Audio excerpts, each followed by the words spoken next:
This podcast contains gambling references. You know the score. Stay in control.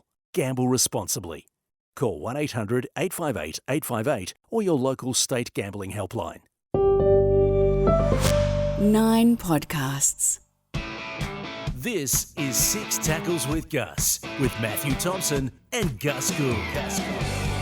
Hi there, welcome to Six Tackles with Gus, a bumper edition of the podcast coming your way today. We've got some wonderful original content in response to the Ask Gus question of last week about Gus's favourite tries. He's pinpointed a number of them that we're going to talk about today. I don't know that we could find your favourite ones, Gus, because that's a big back catalogue, isn't it? But you found some crackers for us. I found some ones that live long in my memory. Yeah. And a recent one in the women's game that I think will live long in my memory. Hasn't been that long since it happened, but it certainly left an impression. Yep. Nice teaser. So we'll get to all of those. And we're going to unveil our nominees for the Six Tackles Coolest Man in Rugby League. What brought this on? Well, we talked about it last week or the week before. Not with me, you didn't. Yeah, I did. I said Nicho Hynes would have to be the coolest bloke in the game. And you said, and I said, well, let's go through it. So we're going to do it. What did I say? Nothing over. I said, let's explore that in more detail. I've put work in. Look, I've gone through all of the clubs here. I've seen the work you put in. It's good work, isn't it? I'm asking why. I think it's a valuable contribution. The coolest person in rugby league. Man in rugby league. Coolest man in rugby league. I tossed up whether we should throw the girls in, but I think we're getting ourselves into very dangerous territory if we start. Well, I've just had a look at your list. Paul Gallen doesn't appear anywhere here. He won't be in there.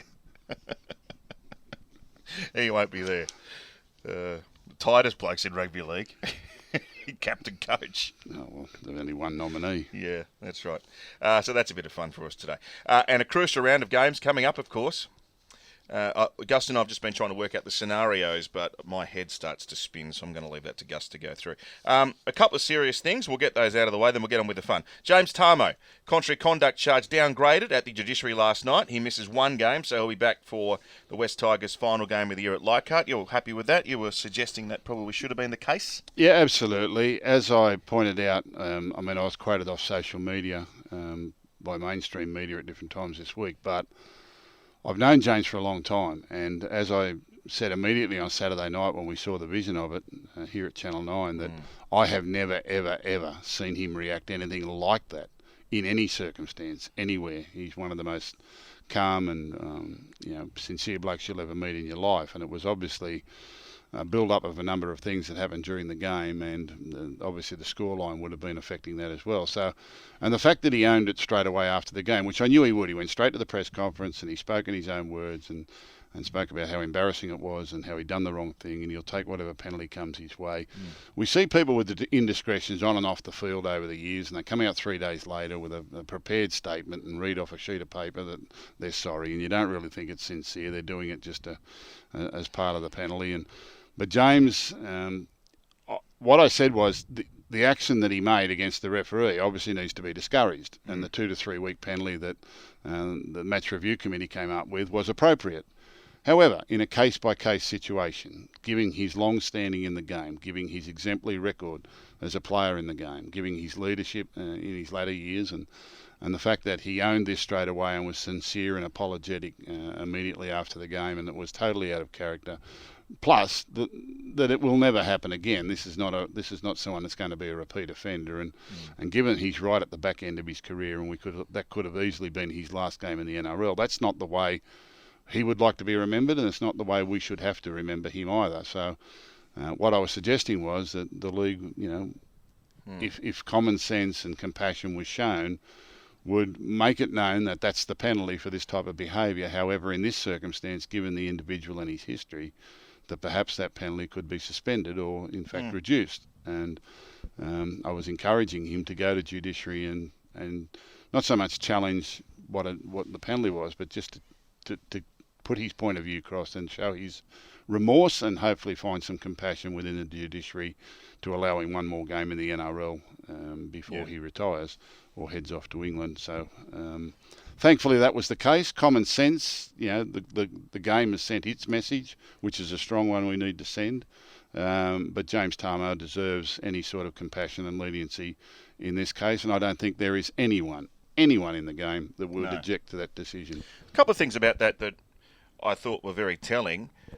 One, that outburst I thought was a really poignant insight to anyone watching about just how much pressure players are under, particularly when they're in the doldrums. I mean, he's a leader of that club, and that outburst was the culmination of everything that's happened all season, I would have thought. And secondly, he was desperate to get back and play another game for the club. He could easily have just put his feet up and said, "I'm done now. Like we're getting flogged." But he wanted to get back and help his teammates for one final game, which obviously says a lot about him. Well, that's his character, and people have got to understand that these players are very passionate about what they do. Well, the vast majority of them, anyway, and certainly one who's stood the test of time and shown it over a number of years just how passionate he is with the clubs he's played for and the service that he's given them. And he was frustrated, and particularly the way that game had unfolded, and there were just some frustrations in the game sometimes that boil over, and it was just an outburst, probably more at himself and the situation rather than the referee, who just happened to cop the brunt of it in that moment, in that heat of the moment. I don't think it was aimed at the referee in particular. I think it was more just the frustration of the situation, of his team, himself, and what was happening in the game, and trying to finish off that game and get to the next round. So anyway, he's going to get one more chance to leave the game on a better note, which is, I think, quite appropriate, and I'm quite happy about, and I'm glad the league has seen it that way. It's a good decision. Oh, look, people saying this will come back to bite the league. It won't. Nothing can come back to bite you if you act with common sense and fairness, and that's all we ask for: common sense and fairness. And some people can't see past that. Not everything has to be black and white. The decision of what the penalty is for that type of offence has been made known. The young boy from Melbourne, Brandon Smith, has seen the brunt of that, and we see what James Tamou was charged with and what that suspension could have been. But then, case by case, common sense prevails. I wish that went to all the rule interpretations in our game. Common sense should prevail. Common sense isn't common. It's not all black and white. Not everything has to be the same. It's not consistency we want. It's fairness that we want. Yeah. That's what we want. A fair result, a fair decision. Yep. And we got one on this occasion. Very good. I felt so sorry for the Tigers. I can't think of too many games I've called that I actually feel sorry for one of the teams. I felt terribly sorry for them. It was a hard watch, and no one likes to see that. And look, we saw a lot of blowout scores on the weekend. So is that the most points scored in a round of footy ever? In the NRL age, I believe. Right. Yeah, I don't follow too much up on all of that because I don't like those sort of stats. But there were a number of lopsided results on the weekend, which only goes to confirm the gap in our competition, and maybe exacerbated a little bit by the state of the season, with so many teams can't possibly make the 8 and those that are going really well. But the divide between our top half a dozen teams and the rest of the competition is monumental at the moment, and that's issues that have got to be fixed. You can't sweep that under the rug. You can't come up with excuses or stats or theories about all of that. That's just real. You can't get away from that, and the league needs to look at it, and the clubs need to look at it really. And it's the ad hoc way in which we have made rules and interpretations over the years just isn't good enough, and it's going to produce periods like this where some teams just can't compete with the other teams. It's as simple as that. That just wasn't a good advertisement for the game, unfortunately. Well, I said 20 years ago when they were going through all this rhetoric that the salary cap was evening out the talent and evening out the competition, I said rubbish. I said that's not. And I said, the salary cap in itself is not a distribution of talent, and that has been proven. It just so happened at various periods that everyone's going up and down, and those of you on video can't see me waving, so every team's going up and down and up and down. Every now and then they might all meet in the middle for a fleeting moment, a season or two, but then they go back on this wild fluctuation of form between cellar and penthouse, and and what we see is consistently, several clubs that are always up there, and several clubs, unfortunately, that have been down for a long time and struggling to get out of the cellar. Well, I'd love to ask you why some clubs have been able to consistently be competitive and some haven't, but I don't think we've got enough time. Speaking of Well, consistent we've performers. we've always got time for that, but Speaking of consistent performers, so the Roosters go to Melbourne with a 66-point win. Mm-hmm. They play Melbourne, who won by 48. Mm-hmm. What sort of a prep's that for the game they're about to get? I don't think either side will score more than 20 points this weekend. Yeah, it feels that way. Yeah, I think this will be a game heavily based on defence. These two sides and these two coaches know each other extremely well, so I think it'll be a really tight encounter. We'll probably talk more about the games later, but and it's going to be hard for both clubs to come off the back of what they went through last week, and then get themselves ready for a tight semi-final, finals type encounter this week. Both, Storm are looking for a top 4, and the Roosters need to win to guarantee a top 8 Well, spot. that's right. There's no guarantee that they're there yet. Yes, so even though they're on this great run, 6 wins in a row, you're my scenario man. So if Canberra win both, they finish on 30. Now, Canberra play Manly and the Dragons to finish their season. So if the Roosters and Souths lose this week, the winner of the clash next week at Allianz, which launches the new stadium, goes into the finals. It doesn't get much bigger than that. No, and look, I think the other scenario is if the Broncos lose both their games, and both those teams can still make it, can't they? Yeah, there's a few scenarios. First thing is Canberra have got to win both games. Yeah. And in the last round, I think that Raiders Dragons game. Dragons Broncos. I think probably Dragons. Who do Raiders play in the last game? West Tigers. West Tigers. You said Dragons. Yeah, I think the Raiders win both their games. And that's why any one of those three can miss unless they can find some wins themselves. Yeah. Canberra's for and against is not good. It's a negative for and against, and they're outside the 8. The others are positive. Rabbitohs and Roosters significantly so. Broncos would be potentially in for and against territory if they only won the one game during this period. But all those three teams, they've got to keep their wits about them to hold Canberra at bay. I think Canberra finish on 30. The others are still going to get there. So one win for any of those three teams gets them in, pretty much. It should, yeah. And Roosters and South play each other in the last round. Yeah, it's going to be so amazing. one of them's going to win, even if they don't win this weekend. I personally, we'll get to the tips a little bit later, but I think for me, South and Broncos are most vulnerable. Probably Broncos, but certainly South are a chance of missing out too. I think in the context of the 8, I mean, given what they offer, the Roosters definitely you'd like to see there, and I suppose South have got the capacity to give some cheek with the Trell in the team. But let's talk about that. They do. The issue too is that I was sort of thinking that Cowboys would beat South this week, but now Dearden is out. Yeah. I've got to reconsider that opinion because I think he's so important to the Cowboys. But Roosters and Souths they've been down this road many, many times. Souths were in our grand final last year, in the preliminary final for the previous 4 years, so they know this territory pretty well. They can certainly pull out a game and get a win when they need one. So I think maybe both sides win this week. Yeah. Let's talk about your famous tries. Gus's compilation of tries. This is on the back of a great question that we had on Ask Gus. Hashtag Ask Gus on Instagram and Facebook and Twitter last week. These are the ones that I can immediately remember. I mean, I can go back over the years and probably sit down with someone and go through tries. There have been some fantastic tries, but what makes the try memorable is the state of the game or the moment in which it was scored, and probably the crowd and the commentary and the fanfare that went around it. There have been some fantastic tries that are scored in different. I see some tries in lower grade football that'll just blow your mind. I mean, the ball movement and the skills that they show. But when we're talking about favourite tries of all time, it's the moment and where you were and where you saw it and what it meant to the state of the game at that time. That, and a number of them I remember in Ray Warren's voice. Well, of course, and just on that, this first one. Not only one of the most memorable tries ever, but the greatest reaction from a commentary team I've ever heard. Tackle 5, this is the last. It's bounced away to Thurston. Comes up Blair, got rid of Blair, pushes away from McCulloch. Thurston gets the ball to Morgan.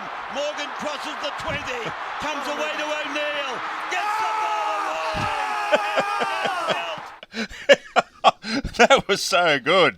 That's you and Sterlo. That was me and Sterlo. Oh. And Brad Fittler was running down the He sideline. was cheering Cheering down the sideline. That just sums up And how we- great our game is. We weren't cheering for the Cowboys. No. It was the moment. Oh. And then the commentary around Thurston lining up for that goal, I'll never forget. Yeah. Because it It was... took about 6 minutes to take the shot. Yeah, but it was...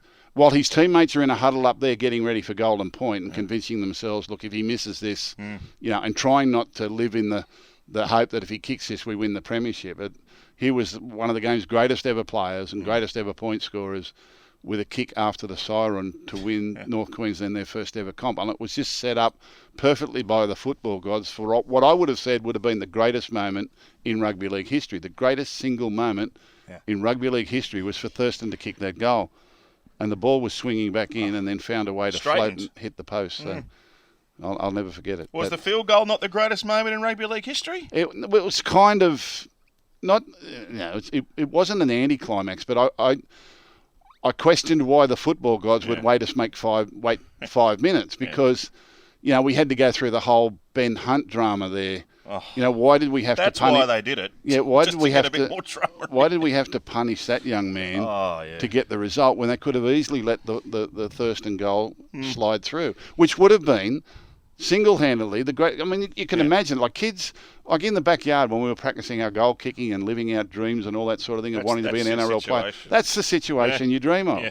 After the bell in the grand final, you've got to kick from the sideline to win the game. Yeah. It never happens. The closest I ever saw was Daryl Halligan kicking that goal for Canterbury to force extra time where Parramatta had a big lead. What year was that? That might have been about 1998 or something like that. Parramatta had a big lead and Canterbury came back in the last 10 minutes. Yeah. And Halligan had to kick a goal from the sideline to get them level. Yeah. And in one of the great goals I've ever seen under pressure. But for Thurston to not kick that goal, the football gods, they denied us a great moment in history. Now, I'm really glad you brought Daryl Halligan up there because that's a good segue. Now, the next one comes from the 91 Grand Final, which is obviously a very special game for you. But in a semi-final you played against North Sydney, did Daryl Halligan, he missed a stack of goals, didn't he? He missed a couple, and I think from memory so did we, but he had a kick... a penalty goal attempt from about 40 metres out in the dying stages of the game to level the game, right? Which would have meant we would have gone to extra time.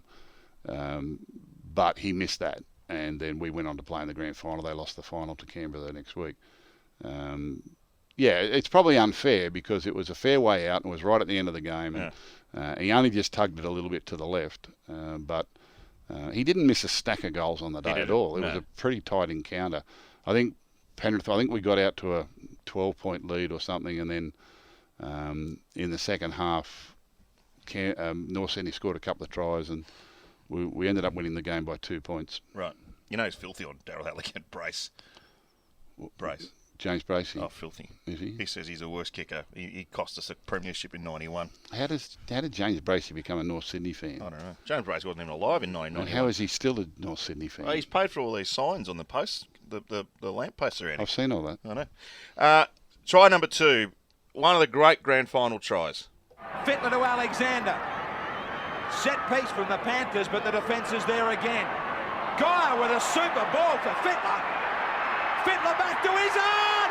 This time, there they go. We're locked up. Still gives me goosebumps, that one. That was an unbelievable game. What about the Geyer's pass to Freddie and Freddie to Izzard? Yeah, it lives long, obviously, in my memory, but I remember what led up to that because we were down 12-6 at half-time. We'd been beaten by the Raiders in the grand final the previous year. The score at half-time the previous year, we were down 12-6. So it was kind of like, whatever we'd learned in the last 12 months was going to come out in the next 40 minutes. And we played the perfect 40 minutes of football, but Canberra were really resilient. We got over the line 2 or 3 times, and Brad Izzard was over the line. Greg Barwick was over the line. Cole Vandervoort was over the line, and Canberra just kept finding a way to repel us, and it was kind of like, is this moment going to happen? And we had this set piece from further out. Now, whole mentality, Canberra in the day had great sliding defence. They were one of the first exponents of really brutal and brilliantly executed sliding defence. They were a champion team. They were very hard to score against. They're recognised as one of the greatest teams in history, club teams in history. And our mentality was that we would keep moving the ball wide, but at the end of it, we would keep coming back to the inside, and we would keep looking for passes back to the inside. And we had this set piece, which they put on nicely, and Canberra read it really well. But the mentality of keep turning the ball back inside found its way back to Mark Geyer, who then came up with a freakish round the corner pass to Brad Fittler with a couple of steps and a swivel of the hips and sort of lobbed one over his shoulder. And Brad Izzard juggled it for a couple of strides and then ran away to score the try. And it's right at that moment, even though that was going to make it 12-all, I knew then we'd break them. That was going to break them. We just needed to get the first one. Yeah. And then we got a field goal and we got another one. But it lives long in my memory. Not just the set play itself wasn't really the winning of it. It was the mentality of remembering, when we get to an edge, to try and get the ball to filter back through the middle and see if we could find a tired forward.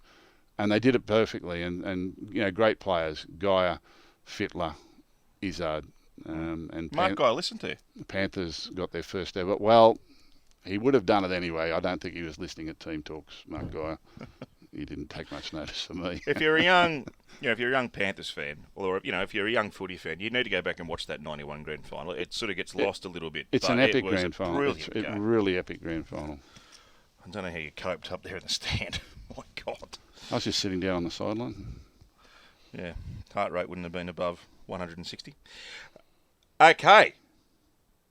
Speaking of Canberra, the boys, Freddie and Joey, they revere this bloke for his individual brilliance. Kick and chase by Mullins. Kick and chase again by Mullins. This will be a miracle. Oh, it is a miracle. Oh, my goodness. You won't see anything like that again this year, and maybe never. Oh, that'll do me. Sensational stuff. So I had a look at that to cut up that audio for us, and he was a dummy half, He picked it up from dummy half and chipped the chase for himself. I think on the night he scored 4 or 5 tries. Did he score 4? Yeah, I think it was something like that. Something like that. But I remember that game distinctly. And again, just the magic of Rabs' voice there, just listening to it and how he would capture the moment and rise with the, to a crescendo in the big moments of the game was just brilliant. But Brett Mullins at that time was on fire. He was probably the Tom Trebojevic of the competition. He was scintillating from the back. He was a fast player and he had great skill too. It was a great Canberra side, but that was a double kick and chase over the top, and then he didn't catch it to kick it the second time. It bounced in front of him. Instead of catching it, he kicked it again on the run over the top of the fullback's head, regathered it and scored the try. Brilliant try, brilliant individual try. We'll put all these tries in our episode notes so you can go back and have a look at them. We've played this one before. I reckon this was an Ask Gus question, but it's worth going over again. Smith is looking around for Thurston. He finds him. Thurston chips over the top, and they try to... Hang on a moment. This is interesting. It's been batted back into the field of play by a leaping Australian flanker. It was Greg Inglis. He has flown outside the dead ball arena and raked it back into the waiting arms of another Australian. Mark Gasnier. That was freakish. That was the centenary test at the Sydney Cricket Ground. And I remember it distinctly because it was the day that Jack Gibson passed away. Yeah, right. And our pre-match, Peter Sterling had to announce that his great mentor, Jack Gibson, had passed away that day. And it was a sad note to start the centenary test. And we wore those old traditional that's right. Australian jerseys. And that was a kick that went across field that for all intents and purposes looked like sailing into the MA Noble stand. He Moore Park Road. He sort of half missed it, and Inglis leapt from the field of play in the dead ball area, outside the field of play, and how he was able to get enough inertia or enough momentum on the ball to get it back anywhere near the field of play. And Gasnier caught it at his fingertips on the ground and put the ball down. And again, a memorable try in a memorable moment on a memorable day. I remember that day distinctly, and that was a great moment early in the contest. At the cricket ground too. Yep. Where's Greg Inglis rated amongst the great athletes to have played the game, do you think? Where do you consider him? Phenomenal. Well, that wasn't a fluke what he did. I mean, there was maybe a little bit of fluke, but you know, you got to have the capacity. He was genetically blessed, obviously, and they come along, you know, individuals like that. But he could play fullback, he could play centre, he could play 5'8". I think he won a Clive Churchill medal as a 5'8", playing for the Melbourne Storm.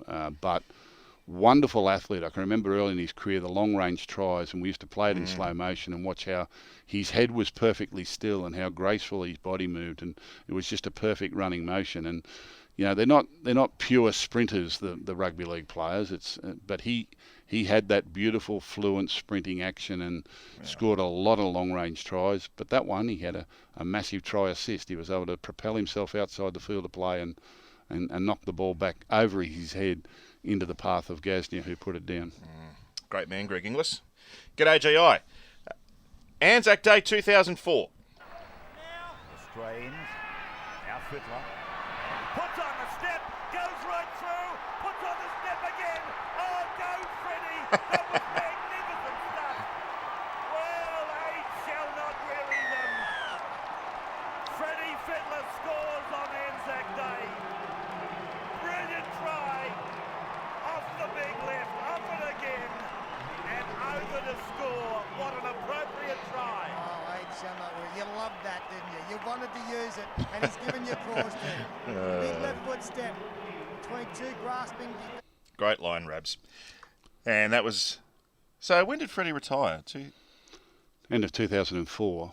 That was his last year? That was his last year. And Brad Fittler, when he was young, I mean, he was a prodigious talent, but he had a giant left foot and a giant right foot step, quite unique. His stepping action was tried to be copied by a lot of players over the years. He and Benji Marshall probably had their own styles so far as footwork. And I remember a game very early in his career. It might have been the first year that I coached the Panthers in 1990, and it was on a wet day, and it was a very close encounter against Newcastle at home. And Brad Fittler had the ability to beat anyone with this step, and he constantly made line breaks and scored long-range tries. There was a try he scored against the Broncos in 1990 at Penrith Park where he beat the front line, then the cover defender, and then the fullback, all with 3 left foot steps in a row and just ran around them. But this particular game was early in the season, and it might have been 0-0 at the time or 2-2 at the time. And in the dying moments of the game, he stepped through their forwards and went into the backfield, and he's coming towards the fullback, and then all of a sudden Greg Alexander loomed up in support, screaming for the ball. So Brad turned around and tried to pass it to him and threw it about 3 metres forward. We ended up drawing the game. And he come off the field and he said, sorry about the pass. I said, if you were playing in the park or you were playing under 18s and you broke through, what would you do to the fullback? He said, I'd just step around him. I said, well, can you keep doing that until you learn to pass? So for the next 10 years, every time he broke through, he'd just leave the fullback. He'd step around the fullback. I said, stop trying to pass it. Geez, what about that for a duo for footwork? Brandy and Freddie. Yeah, now Freddie had a really bad groin injury on his right side, I think, in 1996, and he kind of lost his right foot step. It was nowhere near as dynamic as his left foot step after that. Earlier in his career, he did have a great right foot step, but he had a bad groin, and so he became a little bit all left-footed, where earlier on he wasn't. And he hadn't done that particular thing for a few years, you know, and he didn't often run the ball on his own and do it, but it was a blast from the past, and he stepped through the front line. I think he beat Lance Thompson the first one and then left the fullback stranding. He was running on the treadmill the last 10 metres. They were coming to get him, but he found a way to get to the line. And again, the brilliant commentary of Rabbits. The 2 tries I remember most for him was the try he scored that day in the Anzac Day game and the try he scored in his last Origin game in Game 3 in Sydney, where he charged down the ball from Lockyer. And same year, wasn't it? Same year. Yeah. Same year, and he scored another post that day. But I went for the one at the in the Anzac Day because it was so memorable that he really turned back the clock with that run. It was about a 30 or 40 metre run. You know, just brilliant left foot step, beat 2, and I don't think his groins have ever been the same since. Well, he did score an intercept try in a nines competition and then snapped his hamstring in the process. Yeah, many years later. Yeah. There's something special about watching champions just wind back the clock momentarily, isn't it? He was a champion. Even like golfers, you see them just... They can just pull something out. I love sitting on YouTube and watching, you know, former great, you know, golf events or football games, and you go back and remember it as it was back in the day. And see, I remember Tom Watson led a British Open. It would have been a decade or so ago, but Like he was 50, into his 50s. He was 50 and odd Greg years of Norman age. led a British Open after 3 rounds, I think, about in late 2000s or something. Yeah, absolutely. I think they were nearly back-to-back years. But Tom Watson only had to make par at the last to win. Did he? Yeah, he only had to make par at the last to win, and he hit a brilliant 8-iron that nearly went in, and the pin was cut back only sort of 8 feet off the back of the fringe, and it rolled. It nearly went in, and then it rolled past the thing and rolled a little bit down the fringe, halfway down the hill on the other side. So he only had to get up and down, and he chipped up, and it rolled about 4 or 5 feet past the hole, and then he missed the putt coming back. And I didn't know he needed a par in the yeah, tournament. he got into a playoff. Oh, gee. Yep, something special. Speaking of which, here's a contemporary try that is just out of this world. There's an injured player in back play for New South Wales as well. The trainers calling for it to be stopped, but it hasn't. It's play on here. This kick is for Fua. Taylor's there. She's going to get back in the field of play here. That is massive from the dead ball line. And she's going to go a lot further. No one is going to get to her over the halfway line. She's starting to get on the treadmill. Pauline is chasing. Oh, that is remarkable. New South Wales will win the game off the back of a length of the field try for Jada Taylor. Outstanding. Oh, yeah, Jada Taylor. Remember the name. Yeah, well, I remember that try distinctly. I called that game. Now, was it the girls under 20s or the 19s? The girls 19 state encounter. And to paint the picture for you, for those who didn't see it, Jada Taylor was the New South Wales fullback. And Queensland grubber kicked into the in goal. It was at Leichhardt Oval. Grubber kicked into the in goal in the northwestern corner. And she had to go back into the in goal and pick up the ball with plenty of chasers coming through. And she ran along the dead ball line for 4 or 5 metres before cutting out. And you could hear the commentary from Peter Vasoldis there saying she'll get back into the field of play. And about 2 seconds later, I said, look out. There's no one in front of her. You could just see when she got back into the field of play, there was only a couple of big girls chasing a big tired forwards, and I looked back and there was no one else that looked fast enough to get her, and she ran 109 metres. She did. Well, she ran further than that. That was point A to point B, 109 metres. Yeah, but put the zigs and zags in. But you put the zigs and zags in. I reckon she ran about 120 metres, 125 metres, which is the longest try I've ever seen live. I've never seen anyone do that. I've seen tries scored from the in goal, but there was one the Bulldogs scored up in Lismore one year. I think the Morris brothers were involved with it. But this was brilliant. And I remember myself sitting in there, and Peter said she'll get into the in goal, and I said, look out. And she went the whole distance. And a wonderful try. Great moment. Very good, Gus. That was great. Thank you. Any more questions like that, send them through. Ask Gus on the social media platforms, of course, NRL on 9. A break here on 6 Tackles.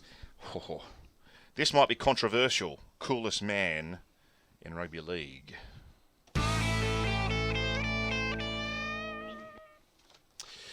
Gus, yep. I've gone through in ladder order, and I have put down the people I believe to be worthy representatives of their respective clubs. So tell me again, what brought this on? Why do you want to know the Because coolest we talked player? about, a couple of weeks ago, I think it was, I said Nico Hines has got, it might have been last week, has to be the coolest bloke in rugby league. And you ummed and ahed. And I said, well, you know what, we might come back and revisit this. Okay. So, why did I and ah? I don't know. I mightn't have understood the Maybe question. you're not interested, but you are now. So I've gone through from position 1 to 16 on the ladder, and I have nominated who I believe to be the worthy club representative in the coolest man in rugby league, 6 Tackles. So this is your podcast, so you have veto, okay? Now, let's start at number 1. Coolest man at the Panthers. Now, I've got it a 3-way tie between Jerome Luai, Brian Tott, or Nathan Cleary. Who are you going for? Out of those 3? Yeah. They're all lovely kids. You know, Cool. they're cool. Jerome Luai is super cool. Luai. Yeah. He was my first one. Romy, we call him. Yeah. Jerome's in. Yeah, Luai is super cool. Yeah. You know, and it really irks me when people talk about sometimes when they're being themselves and celebrating life the way they are, that they're a little bit arrogant. They are not. They are the nicest kids you would ever meet in your life. And Jerome Luai is one of those kids. But he's the coolest. He's cool. He's pretty cool. All right, now, Valentine Holmes is the coolest player at the Cowboys, correct? I don't know Val that well. But he's cool. He's cool. Yep. You happy with that? Yeah. Cronulla. Nico Hines. He's an even money favourite to win this. Yeah. Now, I've put in brackets, honourable mention, Blake Brayley. Yeah. There's a few cool dudes down there in the Shire, but he's the king of cool, Nico Well, Hines. they pride themselves on being cool. Nico Hines looks like he's just come from the beach. That's right. He just Never looks, rushed. He just looks like the beach is closed. Yeah. And he's strolled in and said, "I'll have a game of footy with you." Yeah. But that's what makes him cool. Yeah. Nico Hines. Now, Melbourne. I had Pappy, Ryan Pappenhausen, locked, but then I thought about Harry Grant. Well, Harry Grant is the real cool dude. Like I tell you, he reminds me of that singer. What's his name? I've told you about this Rod before. Stewart? No. The crooner. What's his name? The crooner? The crooner. Harry yeah. Connick Jr.? No, the other one. Oh, Michael Bublé? Michael Bublé. He reminds me of Michael Bublé. Harry Grant reminds you of Michael Bublé. When I see Harry Grant, I think Michael Bublé. I don't know why. Neither do I. Yeah, either do I. Michael But I just Bublé. do. I actually met Harry Grant up during Magic Round. In up a karaoke bar? Yeah, we were staying at the same thing, and he came up and introduced himself, and he had his hat on backwards, and he just looked like a kid off the street. He didn't look like an NRL player. He just looked like a kid that had strolled in off the street, come in and introduced himself, and smiled, and off he went. And I said, "That's Michael Bublé." Michael Bublé? That's the... Wow. Harry Grant wouldn't even know who Michael Bublé is. But Michael Bublé is a really cool dude. He's a very cool He's a really cool dude. I mean, how would you like to be able to sing like that? He's a really cool dude. And when I look at Harry Grant, I think, cool dude. Like, even on the field, he doesn't sweat. He doesn't, for all the work he does and everything he does, nothing changes. Okay. His hair is messed up the same way the whole time. His hair, it's messy, but in a neat way. It's unruly, but never changes. That's right. Yeah. So Harry Grant is the man. He's the cool one. Harry Grant. No Pappenhausen. Okay. Now, the next four are locks, unless you have some objection. The coolest man at Parramatta is undoubtedly Dylan Brown. Yeah, he's pretty quiet. He doesn't say or do much. So isn't that part of, that's... You don't see... What are you thinking there's mystique there? You don't see a lot of him. Yeah, but he just gets around, well, you don't have to be a lair to be cool. Yeah, he's a very good player. I'm not sure about cool. Well, who else are you going to toss up from Para? Have a think. They mightn't have any cool dudes. Yeah, we've got to find one. Is Mitchell Moses cool? Wonga Blake? Gutho? Gutho's not cool. Gutho's a bit of a nerd. Well, you're doing this. What's your definition of cool? Oh, I knew you were going to ask me that. Does cool have a definition? It's just kind of your aura, like you own it. Yeah. You own it. Well, if you look in the dictionary, Suave. there's a picture there of Nico Hines. So. Yeah, that's right. Where you go? Dylan Brown, you happy? Yep. Joey Mone is the coolest at the Roosters. Yep. Cam Murray's the coolest at Souths. He's cool. Tomate Martin at the Broncos. Very cool. Now, at Canberra, we struggled a little bit here, but Joe Tarpany's pretty cool. David Middleton wanted me to suggest Corey Horsburgh. Well, that's the opposite of cool. Yep. Now, this is where I struggled. Dragons. I had Moses Mbai, but then I remember they got Jaden Sullivan. Right. There's not too many other cool dudes. Tarek Sims? No. No. Sorry. That's not my definition of cool. Well, go on. Sullivan?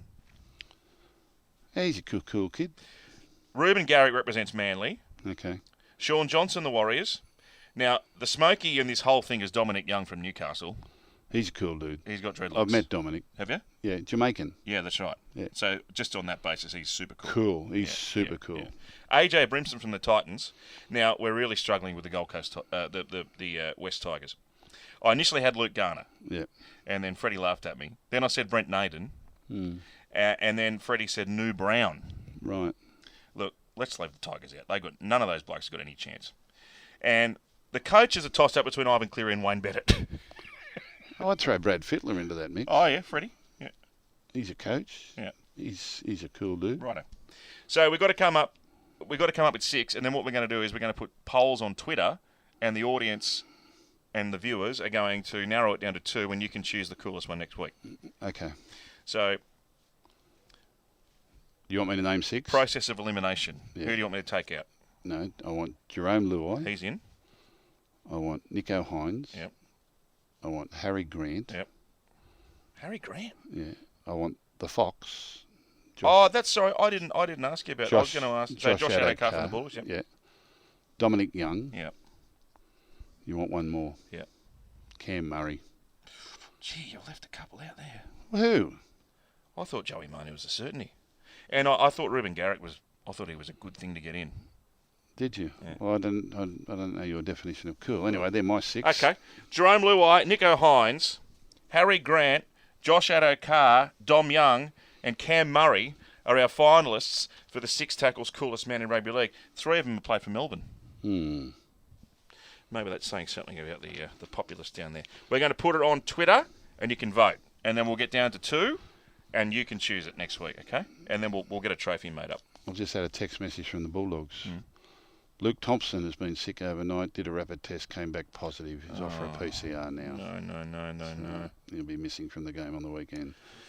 That's Breaking unfortunate. news. 6 tackles with Gus. NRL round 24, Broncos, Eels, Thursday night footy, Suncorp Stadium. Brenko Lee's an important in, I reckon, for Brisbane because their defence out there in the centres has been a bit poorly.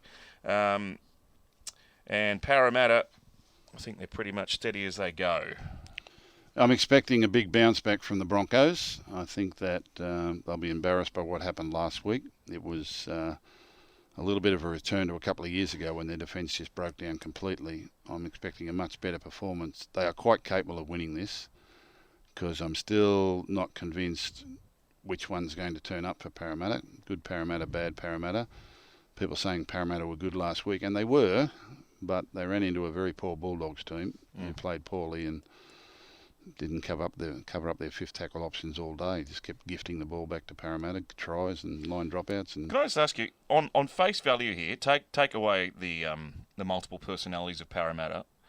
On the face of it, on form, would you expect Parramatta to go up there and win this?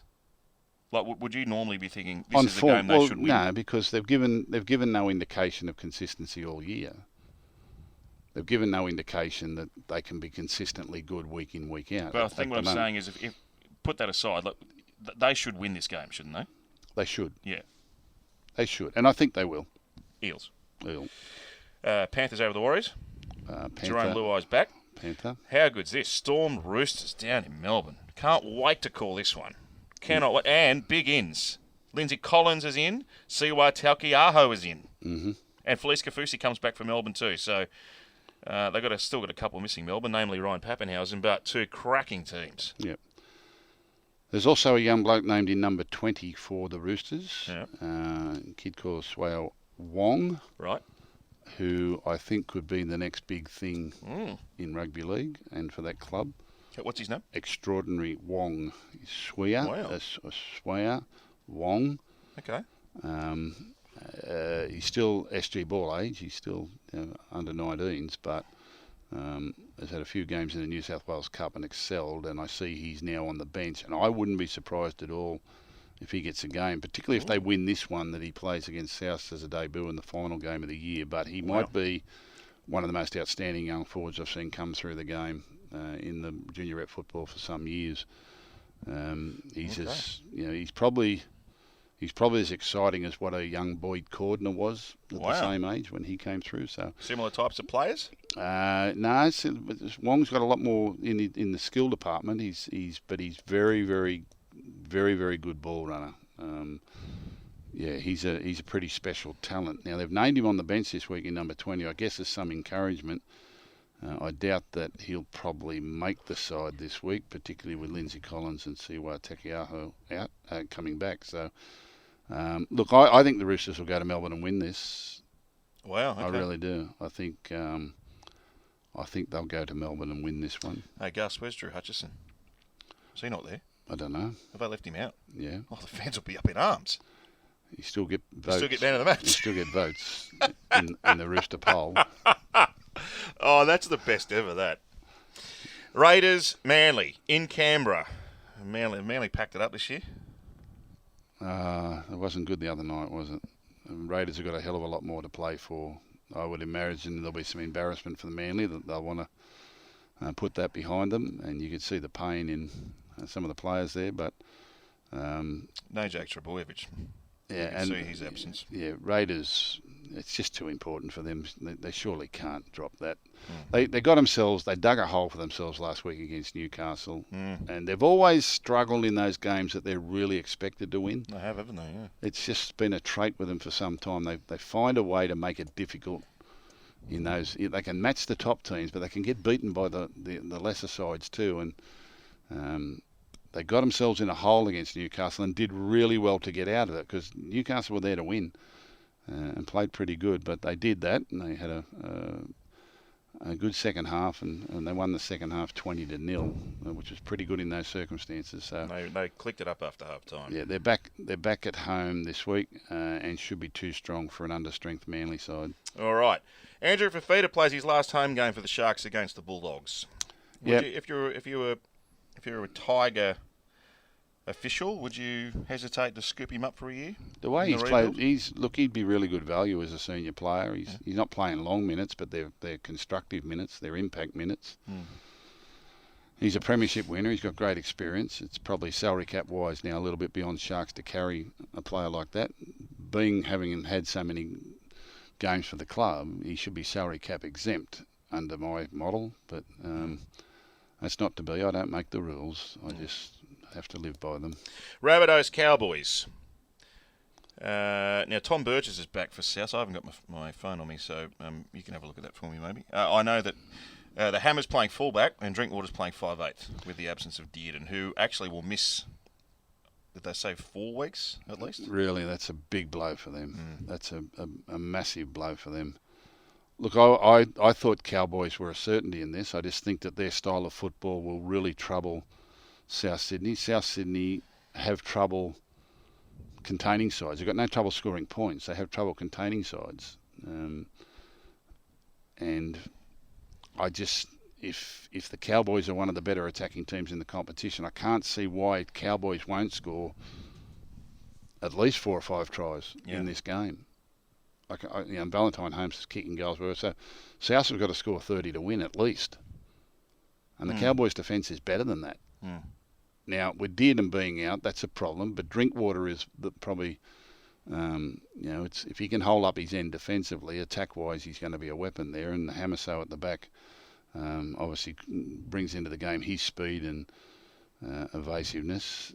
Souths are going to have to play extremely well. They conceded 26 points last week against a Panthers team that were without their 2 marquee halves and their best front rower. Panthers are too professional for them, weren't they? Too energetic, too professional, too hard at the ball. And South Sydney don't like that. They just don't like it. If you keep coming at them, you'll get points. You'll get some joy. They've really got to bear down defensively if they want to play a part in this competition. And to be honest, I haven't seen that from them all year. So I'm still tipping Cowboy to beat them. Okay. Tigers Dragons. Dear, oh dear. Combank Stadium. Poor old Tiger. Not much sunlight out there at the moment, is no there? Mbai, no Molo because of suspension, but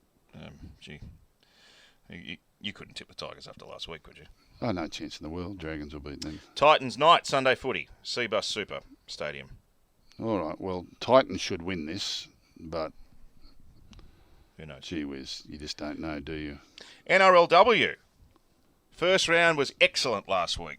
Really good. And we've got a rematch of the grand final. Yep. Broncos versus Roosters. Broncos, they've lost a couple of those key players, and you could tell last week they got smashed up by Newcastle. Very impressed by the Newcastle. What about that halfback? Jesse Southwell. Jesse Southwell. Andrew said she's a gun. She'll be the best player in the women's comp at the end of this year. Yeah. And in fact, Murray, our digital producer, showed me a clip. I'll show you as we leave, of Andrew side by side with Jessie Southwell with her first try, and it is a dead set mirror image. The big right foot step close to the line. He used to love that. He used to get them to throw the ball out, and he'd fade onto the ball, and then he'd sharp right foot step on some slow front rower, who you'd been telling all week to look out for that, but he just forgot.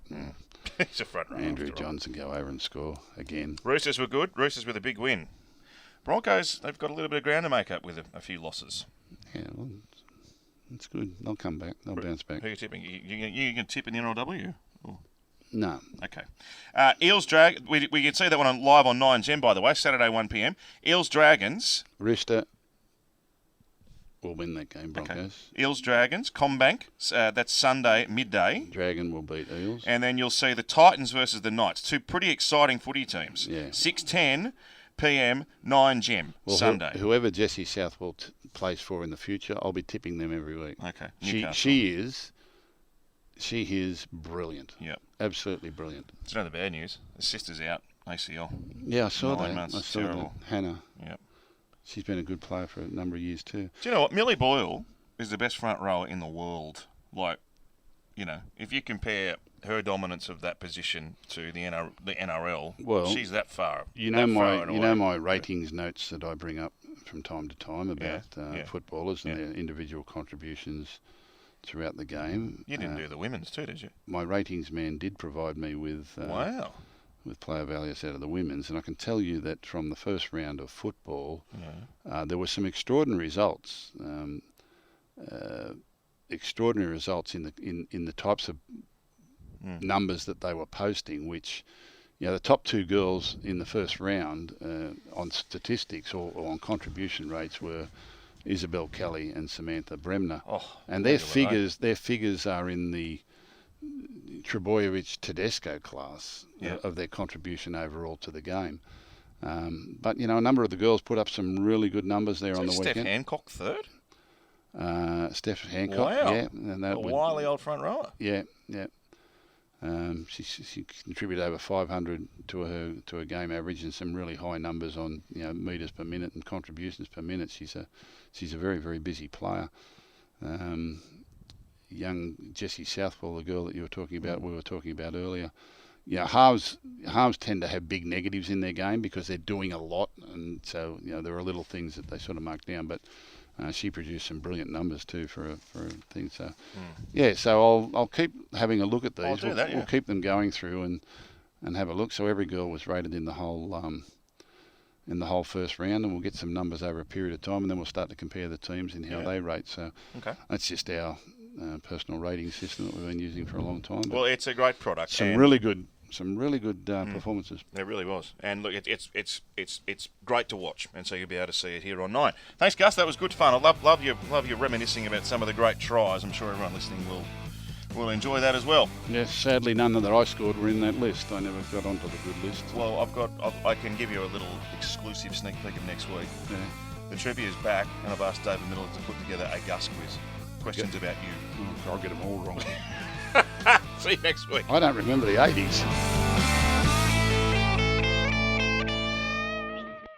You know the score. Stay in control. Gamble responsibly.